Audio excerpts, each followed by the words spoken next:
Coba dekati anak, harus bonding, jalin kedekatan. Misalnya boys time dengan ayahnya kalau anak laki-laki, girl time kalau misalnya anaknya perempuan dengan ibunya. Harus jadi teman yang baik, tempat curhat mereka, mendengarkan mereka. Jangan apa-apa dimarahin gitu, kemudian dikunci atau diusir bahkan gitu ya. Semuanya harus pakai cara dengan yang lemah lembut seperti dalam Islam.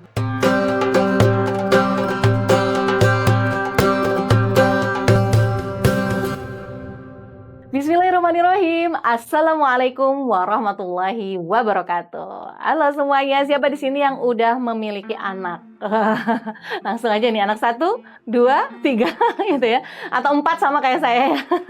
Ya, jadi dalam mendidik anak itu ternyata ada ilmunya ya. Kalau misalnya ngerasa aduh aku takut gimana salah mendidik anak, ya berarti harus cari ilmunya, ya kan? Karena kalau kamu ingin sukses di dunia, harus cari ilmu dunia. Kalau kamu ingin sukses di akhirat, harus cari ilmunya juga. Nah, kalau mau sukses dunia akhirat ya harus cari ilmunya. Semuanya ada ilmunya. Begitupun dengan mendidik anak ya, mulai dari proses hamil ya, kemudian melahirkan ketika anak saya usia 2 tahun, 3 tahun ya, atau misalnya kalau yang sudah pernah dibahas ya dalam literatur Islam itu ada mendidik anak itu 7 tahun pertama, 7 tahun kedua, 7 tahun ketiga itu beda-beda ya. Kalau misalnya tadi ngerasa aduh gimana ya cara menghadapinya, ya harus tahu dulu 7 tahun pertama itu beda dengan cara mendidik anak di 7 tahun kedua ya.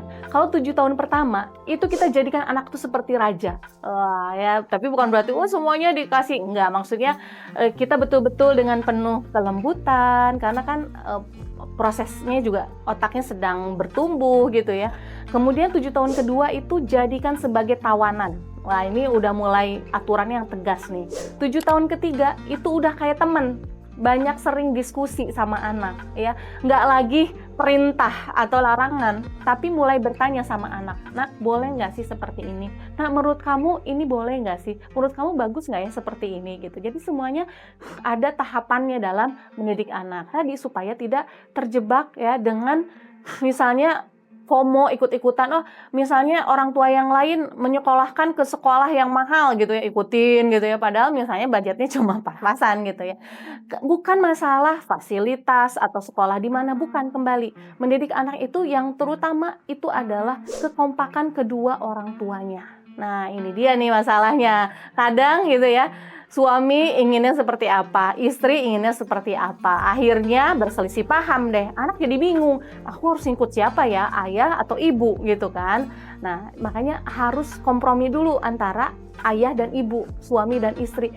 Anak kita mau dijadikan apa nih gitu. Supaya tadi anak tidak melakukan sesuai yang di luar ekspektasi kita. Apalagi pergaulan zaman sekarang yang sudah era digital, informasi sudah semakin cepat gitu ya. Dan anak sudah semakin tumbuh lebih cepat, sudah semakin cepat baliknya juga, tapi akalnya belum berkembang. Nah, makanya kita juga harus menyampaikan kepada anak gitu, seperti ini secara terbuka. Jangan langsung memarahi anak ya, apa-apa langsung dipanggil anaknya, dihukum lah, apalagi pakai kekerasan. Itu tidak boleh ya, karena tadi anak zaman sekarang tuh lebih kritis.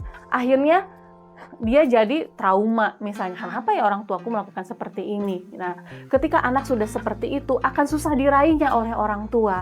Nah, makanya mumpung masih kecil nih, mumpung anak misalnya, atau kalau yang udah besar ya nggak ada kata terlambat juga ya.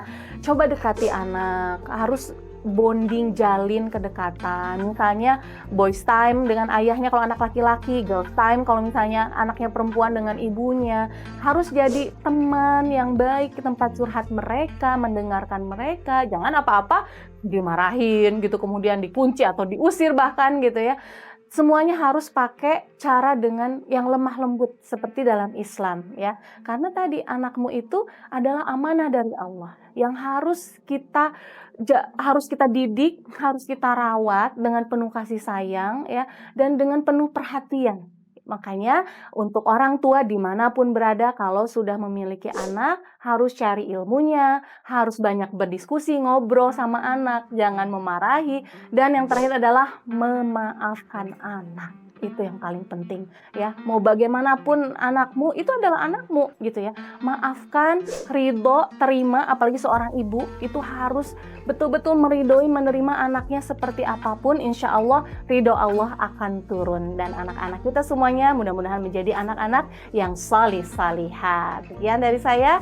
Wassalamualaikum warahmatullahi wabarakatuh.